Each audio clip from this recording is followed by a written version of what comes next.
Hello friends, welcome back to my channel. मेरा नाम है मीना मलिक और आपका मेरे यूट्यूब चैनल स्टडी लवर पर स्वागत है। जैसा कि अब तक हम पढ़ चुके हैं कि हमारे सिस्टम ऑफ यूनिट होता क्या है, मास, लेंथ और टाइम को हम कैसे मेज़र करते हैं, कैसे उनको डिफ़ाइन करते हैं। फिर उसके बाद जो हम किसी बच्चे ने क्वेश्चन पूछा हुआ था कि जो आपने ये जो बोला हुआ है general conference on weight and measure, तो ये क्या है। तो आज मैं इसके बारे में आपको बता देती हूँ। एक्चुअली क्या होता है, जब हम ये आता है आपके topic choice of standard unit में, ठीक है। जो चॉइस ऑफ स्टैंडर्ड यूनिट होती है उसको हम कैसे डिस्कस करते हैं। Choice of standard unit means यहाँ पे क्वेश्चन ये राइज होता है कि जो हमारी यूनिट होती है उनको चूज़ कौन करता है, कौन बोलता है कि इसके लिए ये यूनिट होगी, इसके लिए ये यूनिट होगी। तो सबसे पहले तो उसके अंदर हमारे पास कुछ रिक्वायरमेंट होती है। किसी भी क्वांटिटी को अगर यूनिट देनी है हमें, तो उसकी कुछ रिक्वायरमेंट है कि एक तो उसका सुटेबल साइज़ होना चाहिए, एक्यूरेट डिफाइंड होनी चाहिए कि हम उसको accurately define. First of all तो उसका सुटेबल साइज़ आ जाता है हमारे पास, ठीक है। जो सेकंड है उसके अंदर हमारे पास एक्यूरेटली डिफाइंड कि हम उसको अच्छे से डिफाइन कर पाएँ, ये नहीं है कि वो रास्ते में ही मतलब अनसेटिस्फाइड कर दें हमें। फिर जो हमारी थर्ड है कि वो ईजिली एसेसिबल हो, कि हम उसको आसानी से मेज़र भी कर सकें और उस तक हमारी पहुँच हो, ठीक है। ये कुछ रिक्वायरमेंट होती है जब हम कोई जो यूनिट है उसको चूज़ करते हैं। लेकिन इसके लिए कोई ये नहीं है कि कोई एक बंदा हम डिसाइड कर देता है कि हम ये यूनिट यूज़ करेंगे तो वही यूनिट करेंगे, या फिर अगर ऐसे तो अगर करने लगे तो सभी क्या बोलेंगे कि मेरे अकॉर्डिंग ये यूनिट है, मेरे अकॉर्डिंग ये यूनिट है। तो ऐसे तो पूरा मैस हो जाएगा ना, तो पूरे वर्ल्ड में इतनी कॉम्प्लिकेशन हो जाएंगी, समझ ही नहीं आएगा कि कौन सी यूनिट तो हम लेंथ के लिए यूज़ कर रहे हैं, कौन सी यूनिट हम मास के लिए यूज़ कर रहे हैं। तो तीन तो हमारी ये रिक्वायरमेंट थी। फिर हमारी जो फोर्थ रिक्वायरमेंट है, it should be easily reproducible. Means इसकी हेल्प से हम जैसे मान लो हमने दूसरी यूनिट ले ली, तो उस यूनिट से हम क्या करें, जो हमने यूनिट मानी है स्टैंडर्ड यूनिट, उसको हम कैलकुलेट कर सकें, या फिर इससे हम यहाँ तक पहुँच सकें, ये यहाँ से इसके पास पहुँच सकें। तो ये भी उसमें एसेंशियल है, ये ज़रूर होना चाहिए, तभी हम बोलेंगे कि वो जो यूनिट है हमारी स्टैंडर्ड यूनिट है। फिर उसके बाद उसमें क्या होना चाहिए, टाइम के साथ चेंज नहीं होना चाहिए। अब जैसे मान लो आज हम यहाँ से ए पॉइंट से बी पॉइंट तक की डिस्टेंस मेजर कर रहे हैं और हम बोल रहे हैं ये 1 मीटर है, ठीक है। अगर 2 साल बाद भी देखेंगे तो ये 1 ही मीटर होगा। ये तो नहीं है कि ये 1 मीटर से मान लो डिस्टेंस में भी चेंज कर दें, हम ये पॉइंट शिफ्ट कर दिया हमने, यहाँ से यहाँ तक कर दिए, तो डिस्टेंस में भी चेंज बदल जाए। यहाँ पे इनके बीच में डिस्टेंस बढ़ भी जाए, घट भी सकती है, ठीक है, लेकिन डिस्टेंस तो वही रहेगी ना, मीटर ही। ये तो नहीं टाइम के साथ ये मीटर से कुछ और नाम रख दिया गया इसका, ठीक है। तो ये टाइम के ऊपर, टाइम के साथ चेंज भी नहीं होनी चाहिए। और इस जो ये हमारी यूनिट है, जो मीन्स जो हमने जैसे मीटर यूज़ किया, तो इसके ऊपर कोई फिजिकल कंडीशन का भी इफेक्ट नहीं होना चाहिए। ये नहीं है कि अगर हमने टेम्परेचर बढ़ा दिया तो इसकी यूनिट भी चेंज होगी, कि हमने प्रेशर बढ़ा दिया तो उसकी यूनिट चेंज होगी। नहीं, जो यूनिट है वो क्या होनी चाहिए, सुटेबल साइज़ की होनी चाहिए, एक्यूरेटली डिफाइन होनी चाहिए, ईजिली एसेसिबल होनी चाहिए, और ये रिप्रोड्यूसेबल भी होनी चाहिए। अगर हम एक unit system of unit use कर रहे हैं तो उसकी हेल्प से हम दूसरी भी क्या कर सकें, कैलकुलेट कर सकें। और जो हमारी फिफ्थ जो इसका पॉइंट है वो क्या होना चाहिए कि टाइम के साथ चेंज नहीं आना चाहिए इसके साथ, इस पर विद टाइम, ठीक है। और टाइम के साथ क्या, जो हमारी फिजिकल कंडीशन होती है, जैसे टेम्परेचर बढ़ गया, कभी गर्मी हो गई, कभी ठंड हो गई, उनके साथ भी इस पर कोई इफेक्ट नहीं पड़ना चाहिए। तो ये था हमारा चॉइस ऑफ स्टैंडर्ड के बारे में। लेकिन जो क्वेश्चन पूछा था वो तो अभी भी यहीं पे है कि जो हमारी general conference on weight and measure होता है वो होता क्या चीज़ है। तो अब जैसे ये कुछ इनके बेस पे हमने कुछ यूनिट्स डिसाइड कर ली, ठीक है। अब एक इंडिविजुअल पर्सन तो ये तो है नहीं कि सभी अपनी अपनी यूनिट्स लेके चलेंगे, तो ऐसे तो हम कम्युनिकेट कर नहीं पाएंगे एक दूसरे से कि हम किस चीज़ के बारे में बात कर रहे हैं, ठीक है। तो फिर क्या हुआ, इंटरनेशनली जो यूनिट्स हैं इनको एक्सेप्ट किया गया। और जो ये एक्सेप्टेंस है वो कहाँ पे आई, वो इसी बॉडी ने दी जिसको हम बोल रहे हैं यहाँ पे general conference on weight and measures, ठीक है। अब तो आई होप कि आप समझ गए होंगे कि ये क्या है, एक बॉडी है। बॉडी मीन्स क्या बोल सकते हैं कि एक कम्युनिटी बनी हुई है, एक कमेटी है ये, ठीक है। तो जो डिसाइड करती है कि हमारी कौन सी यूनिट ज़्यादा सही अप्लाई हो रही है और कौन सी नहीं, ठीक है। कौन सी इन जो ये हमारी रिक्वायरमेंट है इनको ओबे कर रही है या फॉलो कर रही है, तो उसके अकॉर्डिंग हमारी जो यूनिट्स हैं वो हमारी डिसाइड की जाती हैं। तो ये था हमारा एक छोटा सा पॉइंट जिसके बारे में आपने क्वेश्चन पूछा था। अब हम चलते हैं नेक्स्ट, जो हमने 1 मीटर 1 किलोग्राम ये डिफ़ाइन किए थे। अब उनके बारे में और भी मॉडिफाइड होने के बाद और भी अच्छी अच्छी जो डेफिनेशंस हैं वो दी हुई हैं, जिनको मैं एक बार आपको बता देती हूँ और आप रिवाइज़ कर लेना इनको अच्छे से। तो सबसे पहले जो हमारे पास आता है मीटर, तो हमें ये तो पता ही है कि मीटर हम किसके लिए यूज़ करते हैं, लेंथ को मेज़र करने के लिए यूज़ करते हैं। तो इसको डिफाइंड कैसे करेंगे, 1 metre is exactly equal to, ये कुछ डेफिनेशंस हैं, वैसे ये हर किसी को याद करने की भी हमें ज़रूरत नहीं है, क्योंकि इतनी कॉम्प्लिकेटेड डेफिनेशन कोई कर भी नहीं सकता, लेकिन अंडरस्टैंडिंग होनी चाहिए बंदे को बस इनके बारे में, ठीक है। तो आप सिर्फ इनके बारे में अंडरस्टैंड करो, याद करने की कोशिश मत करो। तो सबसे पहले जैसे हमारे पास आता है यहाँ पे मीटर का कंसेप्ट, ठीक है। तो मीटर में क्या होता है, ये स्टैंडर्ड मीटर जो है हमारा एग्जैक्टली इक्वल होता है किसके, 165076 3.73 वेवलेंथ को हम लैम्डा से रिप्रेजेंट करते हैं, वेवलेंथ इन वैक्यूम। अब आपको इन चीज़ों के बारे में भी नॉलेज होनी चाहिए कि वैक्यूम क्या होता है, वेवलेंथ क्या होती है। Of the radiation from krypton isotope of mass 86। तो क्या बोला इन्होंने कि जो हमारा 1 मीटर है ना, वो एग्जैक्टली किसके इक्वल है, इस वेवलेंथ की, जब हमारे पास क्या हो, रेडिएशंस आती हैं वैक्यूम में, ठीक है। कहाँ से आती है, एक हमारा एक क्रिप्टॉन, हमारा एक ये पीरियोडिक टेबल में एक हमारे पास एलिमेंट होता है क्रिप्टॉन, जिसका जो मास होता है वो हमारे पास 86 होता है। इसके आइसोटोप है ना, जो क्रिप्टॉन का एक आइसोटोप होता है जिसका मास 86 होता है, उसके अंदर से कुछ रेडिएशंस निकलती हैं जब वो वैक्यूम में रखा होता है। वैक्यूम मीन्स जहाँ पे कोई मीडियम ना हो, ना वहाँ एयर हो ना वहाँ पे वाटर हो, ठीक है। मीन्स वाटर मीन्स ना तो वो पानी में रखी हो वो चीज़, और ना ही वो एयर में रखी हो, वैक्यूम हो, बिल्कुल कुछ भी अवेलेबल वहाँ ना हो, ठीक है। तो एक ऐसी हमने क्या लिया, एक क्रिप्टॉन लिया, क्रिप्टॉन को हमने क्या किया, जो उसका आइसोटोप था 86 मास वाला, उसको हमने वैक्यूम में रख दिया, और जब उसके अंदर से रेडिएशंस निकली, एमिट करेगा क्योंकि हैवी न्यूक्लियस है, जब एमिट करते हैं ये, ठीक है, तो इसमें से रेडिएशंस निकलती हैं इतनी वेवलेंथ की। जो ये वेवलेंथ है इसकी जितनी वो डिस्टेंस ट्रैवल करती है, ठीक है, उसके इक्वल होता है हमारा 1 मीटर। तो जो 1 मीटर है वो एग्जैक्टली इक्वल है हमारी इस वेवलेंथ के, जो वैक्यूम में किसके द्वारा, कहाँ से आती है, क्रिप्टॉन के आइसोटोप से निकलती है। तो आई होप कि आपको ये अच्छे से समझ में आ गया होगा। अब आप आपकी बुक से भी इसको अच्छे से रिवाइज कर सकते हो। जो क्रिप्टॉन होता है 86 एमिट करता है light of different wavelength. Light emitted by krypton 16 due to transition of 2p10 to 5d5 level is a orange red colour and has wavelength that the number of this wavelength in 1 metre comes out is that. तो क्या होता है, जो हमारा krypton होता है इसका 86 मास होता है, ये different type of wavelength emit करता रहता है, और जो ये वेव जो एमिट करता है ये किसकी वजह से होती है, 2p6 और 5d5 की वजह से। ये p और d यहाँ पे क्या है, हमारी शेल होती हैं, सब सेल्स होती हैं, ठीक है। जब इनमें ट्रांजिशन होती है तो उस टाइम पे हमारे पास जो रेडिएशंस निकलती है ऑरेंज कलर की, उनकी जो वेवलेंथ होती है वो होती है 6.5057 इंटू 10⁻⁻⁷ मीटर। और इन जो नंबर है इस वेवलेंथ का 1 मीटर में, ठीक है, वो हमारा ये आता है, और उसी को हम इसलिए बोला हमने इसको कि ये जो हमारा 1 मीटर है वो इतनी वेवलेंथ के इक्विवेलेंट है, ठीक है। और वैसे भी वेवलेंथ को भी हम मीटर में ही मेजर करते हैं, मीटर में, एंगस्ट्रॉम में, ये सारी क्या है, लेंथ की ही जो यूनिट्स होती हैं, ठीक है। आई होप कि आपको ये अच्छे से क्लियर हो गया हो।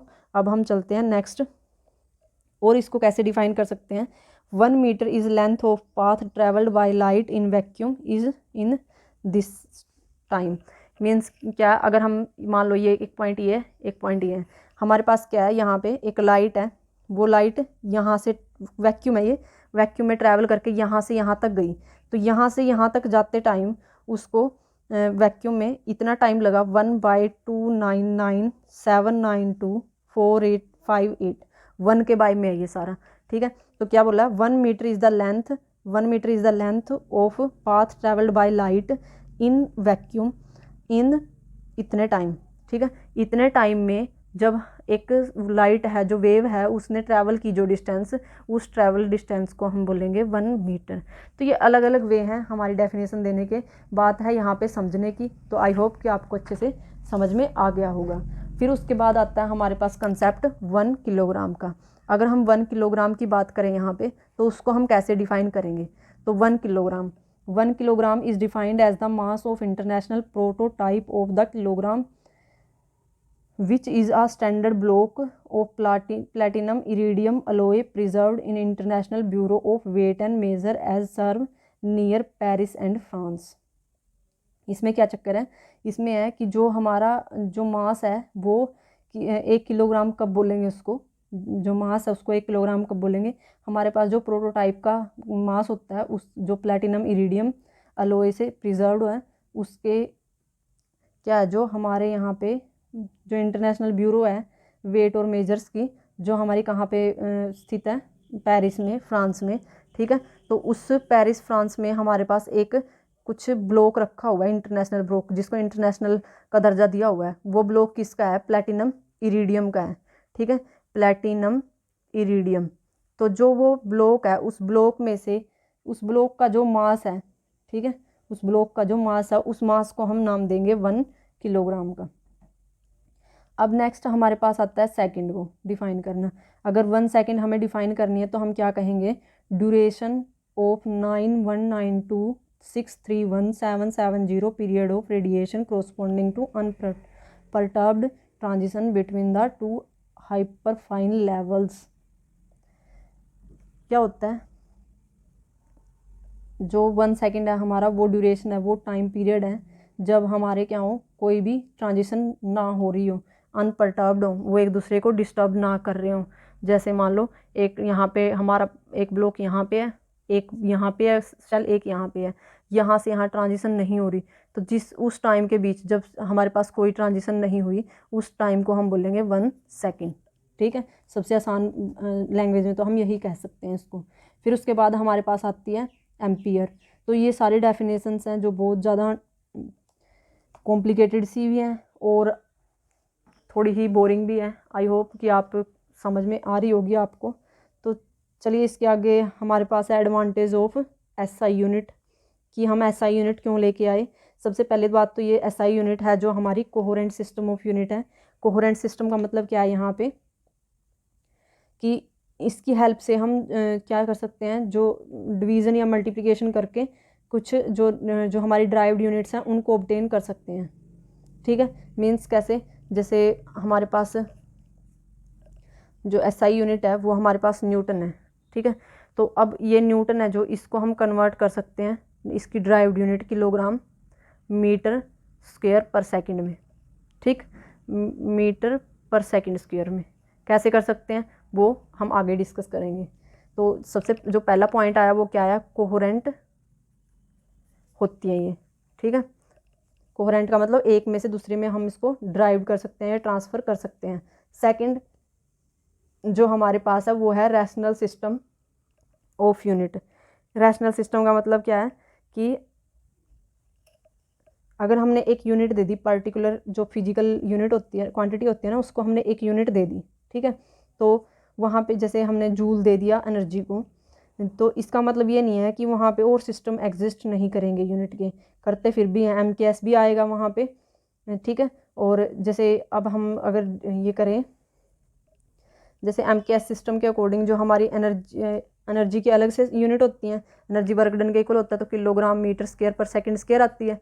लेकिन अगर हम यही देखें एनर्जी के अकॉर्डिंग, हमारी मैकेनिकल एनर्जी के अकॉर्डिंग जो हमारी ये एनर्जी है ये कैलोरी में मेजर करते हैं हम, कैलोरी, और जो इलेक्ट्रिकल एनर्जी है उसको वाट हावर में भी मेजर करते हैं, ठीक है। तो इसका मतलब ये नहीं है कि ये दूसरों को एग्जिस्ट नहीं करती, लेकिन इनके बीच में एक इंटरलिंक है, उस इंटरलिंक को हम कोहेरेंट बोलेंगे। और इसके होते हुए बाकी भी हमारे पास एग्जिस्ट कर रही हैं तो इसको हम रैशनल सिस्टम बोलेंगे, कि ये क्या है, एक रैशनल सिस्टम है। और उस जो ये वाली यूनिट्स हैं इनको भी हम इससे ड्राइव कर सकते हैं। जो थर्ड थिंग है वो है SI unit is an absolute system of unit. ये बिल्कुल एब्सोल्यूट यूनिट है। यहाँ पे एब्सोल्यूट का मतलब क्या है, यहाँ पे ऐसा कोई फैक्टर एग्जिस्ट नहीं करता जिसकी वजह से इसकी जो यूनिट्स हैं उनके अंदर कोई वेरिएशन आए। थर्ड है ये मैट्रिक सिस्टम है, इसमें भी हम 10 की पावर में हम इसको लिख सकते हैं। फिफ्थ पॉइंट जो हमारे यहाँ आता है, इन electric current electricity absolute unit of SI is ampere, volt for potential, ohm for resistance, Henry for inductance, farad for capacity, so on. तो और क्या है इसके लिए बहुत हम मतलब मोस्टली हर जो हमारे पास क्वांटिटी है उसके लिए कुछ ना कुछ ऐसा यूनिट एग्जिस्ट करती है। जैसे हमारे पास सबसे पहले आता है करंट, करंट को हम मेज़र करते हैं एम्पियर में। फिर हमारे पास आती है रेजिस्टेंस, रेजिस्टेंस को ओम में। फिर हमारे पास आती है यहाँ पे कैपेसिटेंस, कैपेसिटेंस को हम फैरेड में, ठीक है। और फिर हमारे पास आती है इंडक्टेंस, इंडक्टेंस को हम हेनरी में, हेनरी आएगा, ठीक है। फिर उसके बाद हमारी जो पोटेंशियल होती है या फिर वोल्टेज होती है उसको हम मेज़र करते हैं वोल्ट में। तो आई होप कि यहाँ तक आपको सारा जो भी मैंने आपको बताया अभी तक वो सारा आपको क्लियर हो गया होगा। तो अब हम चलते हैं नेक्स्ट, कुछ और हमारे पास प्रैक्टिकल यूनिट्स हैं। अब क्या बात क्या है कि जैसे मान लो अब यहाँ से हम दिल्ली तक की डिस्टेंस मेजर करते हैं, ठीक है, तो वो हम कैलकुलेट कर सकते हैं मीटर किलोमीटर इनकी फॉर्म में। लेकिन कुछ यूनिट्स हैं जैसे मतलब हमें क्या करना पड़ता है कि हमें अर्थ से लेके सन तक की डिस्टेंस कैलकुलेट करनी पड़ती है, या फिर कोई हैवी चीज़ का मास कैलकुलेट करना पड़ता है। तब उसके लिए हमें मैक्रोकॉस्म मेजरमेंट बोलते हैं उसको, मतलब बड़ी चीज़ों की मेजरमेंट, बड़ी डिस्टेंस के लिए हमें अलग से यूनिट की ज़रूरत पड़ती है। तो वो जो हमारी यूनिट्स हैं, सम इम्पोर्टेंट प्रैक्टिकल यूनिट्स हैं हमारे पास, मैक्रोकॉस्म मेजरमेंट बोलते हैं उसके लिए। जो हमारी ज़्यादा लार्ज डिस्टेंसेज होती हैं उनको मेज़र करने के लिए हम इनको यूज़ करते हैं। तो उनमें हमारे पास सबसे पहले आती है हमारे पास एस्ट्रोनॉमिकल यूनिट, जिसको हम AU से रिप्रेजेंट करते हैं। It is the distance of the centre of sun from the earth. Means मान लो ये हमारा सन है और ये हमारी अर्थ है, तो जो सन के बीच सेंटर से और अर्थ के सेंटर के बीच की जो डिस्टेंस है इसको हम बोलेंगे 1 एस्ट्रोनॉमिकल यूनिट, ठीक है। आई होप कि आपको अच्छे से समझ में आ गया होगा। और जो 1 एस्ट्रोनॉमिकल यूनिट अगर इसको हम मीटर में मेज़र करें कि मीटर में कितनी बनेगी, तो ये बनती है हमारी 1 पॉइंट इंटू 10⁻11 मीटर। तो अब आप देख लो 10⁻2 हमारा 100 टाइम्स होता है, तो 10⁻11 कितना टाइम होगा। तो मीन्स 1 के पीछे हमें 11 जीरो लगानी पड़ेंगी और फिर यहाँ से इसको मल्टीप्लाई करवाएंगे तो कितनी काफ़ी ज़्यादा लेंथ आ जाती है इसकी, ठीक है। फिर उसके बाद ये 1.5 भी लिख देते हैं, 1.49 भी लिख देते हैं। फिर उसके बाद जो हमारा जो सेकंड जो यूनिट है, ऐसे ही बिगेस्ट, ये जो फर्स्ट यूनिट है हमारी जो लार्ज डिस्टेंस के लिए हम यूज़ करते हैं। फिर सेकंड यूनिट है हमारे पास लाइट ईयर, लाइट ईयर जिसको हम हिंदी में बोलते हैं प्रकाश वर्ष। इसको कैसे मेजर करते हैं हम कि 1 light year is that distance travelled by light in vacuum in 1 year. और एक क्वेश्चन पूछा जाता है लाइट ईयर किसकी यूनिट है, तो देखने में ऐसा लगता है कि लाइट से रिलेटेड कुछ है, तो मे बी वे अलग ही किसी चीज़ की होगी, लेकिन ये भी लेंथ की ही जो डिस्टेंस होती है उसकी ही यूनिट है। और इसको हम डिफ़ाइन ऐसे कर सकते हैं कि एक साल के अंदर वैक्यूम में से जब लाइट फ्लो करती है, जितना टाइम वो लेती है उसको हम 1 लाइट ईयर बोलते हैं। जैसे कि हमें पता है कि जो लाइट है, लाइट को हम मीडियम चाहिए होता है फ्लो करने के लिए, वो मीडियम में ज़्यादा फास्ट फ्लो करती है एज कम्पेरिजन टू वैक्यूम, ठीक है। तो इसका मतलब उसकी जो क्या होता है वो उसमें से जब ट्रैवल करेगी, ट्रैवल करते हुए जो डिस्टेंस ट्रैवल करके जाएगी, ठीक है, वैक्यूम में से, तो जो डिस्टेंस ट्रैवल करेगी उस डिस्टेंस को हम बोलते हैं हमारा 1 लाइट ईयर। और जो इक्वल होता है हमारे, अगर हम मीटर में कैलकुलेट करें तो 9.46 इंटू 10⁻15 मीटर। तो ये इससे भी ज़्यादा बड़ा है, ठीक है। और जो हमारी वेलोसिटी होती है लाइट की वैक्यूम में वो 3 इंटू 10⁸8 मीटर पर सेकेंड होती है। तो एक साल में वो कितनी डिस्टेंस ट्रैवल करेगी, तो इस स्पीड से चल रही है, तो क्या होता है डिस्टेंस इंटू टाइम। हमारे पास क्या फॉर्मूला होता है कि जो हमारे पास वेलोसिटी होती है वो डिस्टेंस डिवाइड बाय टाइम। तो हम यहाँ से डिस्टेंस की अगर निकालें तो वेलोसिटी इंटू टाइम होगा। तो वेलोसिटी इस स्पीड से चल रही है वो, और टाइम हमारा 1 ईयर है, तो 1 ईयर को हम सेकेंड में कन्वर्ट कर सकते हैं। 1 ईयर में 365 डेज़ होते हैं, 365 डेज़ में से 1 डे में 24 हावर होते हैं, 24 हावर में 1 हावर में 60 मिनट होती हैं, 60 मिनट में 1 मिनट, 60 मिनट में से 1 मिनट में 60 सेकंड होते हैं। तो इनको सभी को मल्टीप्लाई करके हमारा किसके इक्वल आता है 9.46 इंटू 10⁻15 मीटर के इक्वल आता है। तो ये थी हमारी सेकंड यूनिट जो हम किसके लिए यूज़ करते हैं, वेरी लो लार्ज डिस्टेंस के लिए यूज़ करते हैं। थर्ड अब हमारे पास आता है परसेक। तो अब हम डिस्कस करते हैं कि परसेक होता क्या है। तो यहाँ पे परसेक क्या होगा हमारा, परसेक भी हमें जब हम डिस्कस ही क्या कर रहे हैं जो हमारी लार्ज डिस्टेंसेज हैं उनको मेजर करने के लिए, तो परसेक भी ऐसे ही हमारी एक यूनिट है जो हम लार्ज डिस्टेंस को मेजर करने के लिए यूज़ करते हैं।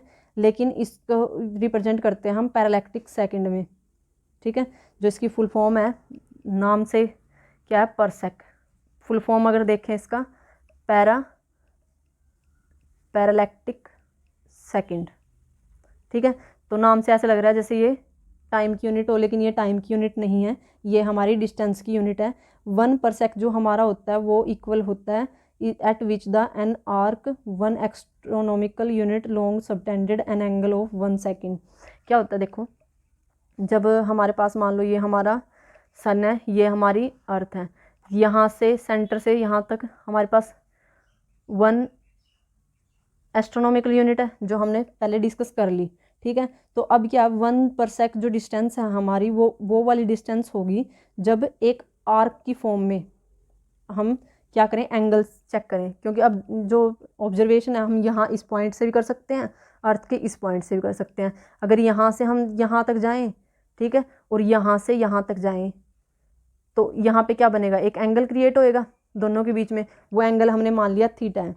ठीक है, तो इसको डिफाइन कैसे करेंगे, 1 पर sec is the distance at which an arc 1 astronomical unit long subtended an angle 1 second. जो एंगल यहाँ सबटेंड हुआ है वो हमारा 1 सेकेंड है। ठीक है, और जो ये डिस्टेंस है यहाँ से लेके यहाँ तक की, इसको हम बोलते हैं पर सेक। ये तो स्ट्रेट लाइन थी, वो तो 1 एस्ट्रोनॉमिकल थी, लेकिन जो ऐसे वाली है इसको हम बोलते हैं पर सेक, 1 पर सेक बोलते हैं इसको। ठीक है, और ये जो हमारी डिस्टेंस है यहाँ से यहाँ तक की, ये भी हमारी कितनी है, 1 एस्ट्रोनॉमिकल यूनिट है।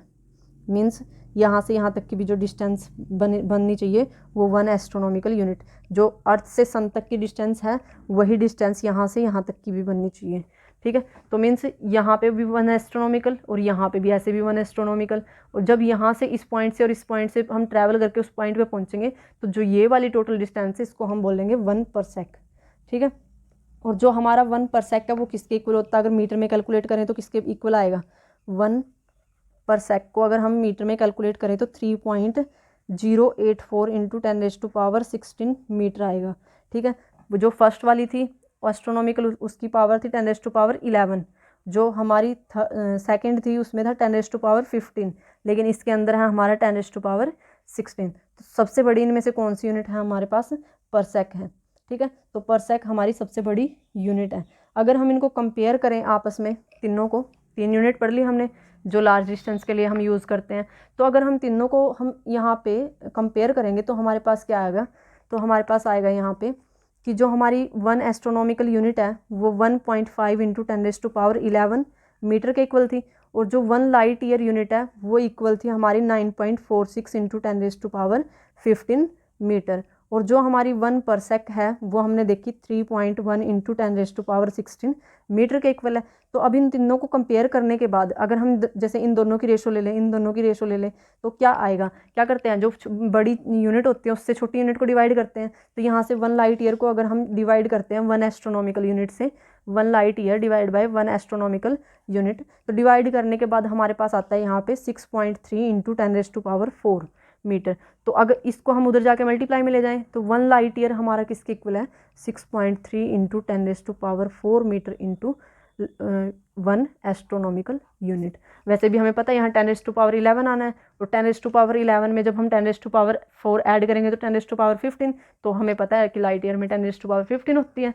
ठीक है, तो हम ऐसे करके इनको कंपेयर कर सकते हैं। अब हमारी बारी आती है पर सेक के साथ। अर्थ अगर हम एस्ट्रोनॉमिकल यूनिट की पर सेक के साथ कंपेयर करेंगे तो क्या आएगा, 1 पर सेक है जो वो डिवाइड करेंगे 1 एस्ट्रोनॉमिकल यूनिट से। इन दोनों को डिवाइड करने के बाद हमारे पास ऑलमोस्ट कितना आएगा, जब हम इन दोनों को डिवाइड करते हैं तो हमारे पास क्या आना चाहिए, यहाँ से पर सेक में कितना है 16, यहाँ पे कितना 11, तो ऑलमोस्ट 10⁻, अप्रोक्सीमेटली 10⁻5 मीटर। ठीक है, तो हम एस्ट्रोनॉमिकल यूनिट को इस साइड लेके चले जाएंगे तो 1 पर सेक हमारा इक्वल होएगा 10⁻5 मीटर इंटू 1 एस्ट्रोनॉमिकल यूनिट। तो 1 एस्ट्रोनॉमिकल यूनिट का वो कितना, अगर हम यहाँ पे लिखते हैं 50 लगा के, तो यहाँ पे क्या आएगा, तो ऑलमोस्ट 1 लाख। ठीक है, तो 1 लाख टाइम ज़्यादा है पर सेक किससे, एस्ट्रोनॉमिकल यूनिट से। अब हम कंपेयर कर लेते हैं, अब हमने इसको तो कंपेयर कर लिया दोनों से, अब इनको दोनों को भी आपस में कंपेयर कर लेते हैं। तो यहाँ पे क्या आएगा कि जो हमारा 1 पर सेक है, जैसे पर सेक हमारा बड़ा है तो इसके बारे में 1 लाइट ईयर कर देंगे और ये इक्वल आएगा 3.26 के ओनली। ठीक है, तो जो हमारी 1 पर सेक है वो इक्वल आई 3.26 इंटू 1 लाइट ईयर। ठीक है, अगर लाइट ईयर को हम 3.26 से मल्टीप्लाई करवा देते हैं तो वो हमें 1 पर देगा। तो आई होप कि आपको ये अच्छे से समझ में आ गया होगा। इस वीडियो में हमने क्या क्या डिस्कस किया। हमने डिस्कस किया इसमें सबसे पहले हमने डिस्कस किया चॉइस ऑफ स्टैंडर्ड यूनिट कि हम क्यों लेते हैं। उसके अंदर हमने पढ़ा कि जो हमारी स्टैंडर्ड यूनिट्स होती हैं उसके लिए कुछ रिक्वायरमेंट होती हैं, वो फुलफिल होनी ज़रूरी है, तभी हम डिसाइड करते हैं कि ये हमारी यूनिट स्टैंडर्ड बन सकेगी या नहीं बन सकती। ठीक है, फिर उसके बाद हमने डिस्कस किया जनरल कॉन्फ्रेंस के बारे में।